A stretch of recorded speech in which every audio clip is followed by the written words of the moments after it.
So they're actually starting grade 5, but they're still not reaching the benchmark. But they're not far off. So they sort of can they become fluent a little bit earlier? That's going to help them a lot with their intermediate phase curriculum. It's still concerning that 20% are essentially not there yet, even though they're starting grade 5. All right. This shows average comprehension scores. Let me not focus on it too much. As with the national picture, similarly in KZN, there's strong relationships between learning related sounds and being able to read words. And letter sound knowledge, it kind of flattens out after grade 1, especially in KZN, so it doesn't really get better.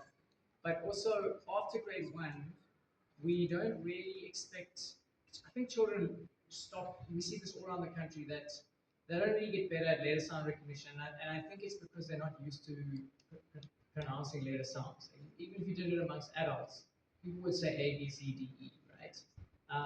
So it's more in grade 1 where, especially in some provinces, children are taught how to say letter sounds, and that's how you read.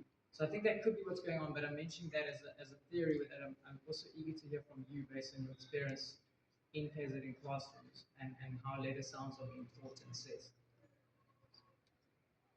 This is the percentage reaching benchmarks. In EFL, it's very similar between KZN and the rest of the country. Let's keep going.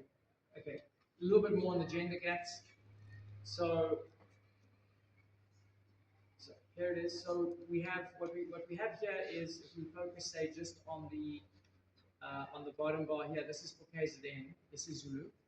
And the dot on the left is the percentage of boys who reach their benchmarks, and the dot on the right is the percentage of girls who reach the benchmark. And you can see that almost 40% of isiZulu speaking girls in KZN reach their reading benchmarks, less than 20% of boys. So about 17% of boys reach the benchmark, which means that girls are more than twice as likely than boys to reach their reading benchmarks. The gaps are really big. The gaps are at least as big, if not slightly bigger, than a grade level of learning. What that means is, like, your grade 2 girls are reading better than your grade 3 boys on average. Obviously, there's variation, but on average, the difference between boys and girls is as much as a grade of learning. So there are really, really big gender gaps in favor of girls, and we think this is why later on we see more boys dropping out of school in secondary school than girls. More girls reaching matric, more girls passing matric, more girls entering university. And I think the time is coming for us to understand that better, to research why are girls doing so much better than boys, and what can we do about it. All right. I've already shown this about gender. Let me skip this and just say we also measured some contextual information. So we also administered, aside from testing learners, we administered questionnaires to principals and teachers. So there were a few interesting things that emerged here. So if we look at KZN, the average principal is Mrs. Funda, meaning most principals are female. Okay, that's what that means. More than half of the principals were female. The average principal was 56 years old, so quite old in KZN, compared to elsewhere, with 27 years of experience, with at least a bachelor's degree. So generally, almost everyone has the relevant qualifications. But most principals are trained in the intermediate phase or the senior phase.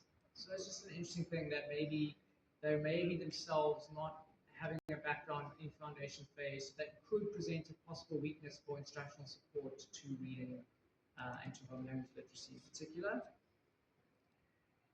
The average teacher, Ms. Uphumelele, right, is 47 years old, so almost 10 years younger than the average principal, with 14 years of experience on average, also with at least a bachelor's degree, but is likely to have been trained in the foundation phase or the senior phase.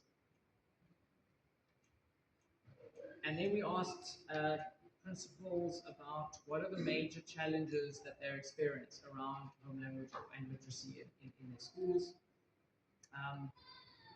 the ones that came out most frequently were they do acknowledge challenges in reading comprehension, and also the lack of reading resources. They weren't as likely to say things like learner absenteeism or teacher content knowledge. Some said overcrowded classrooms was a challenge, but only 29%.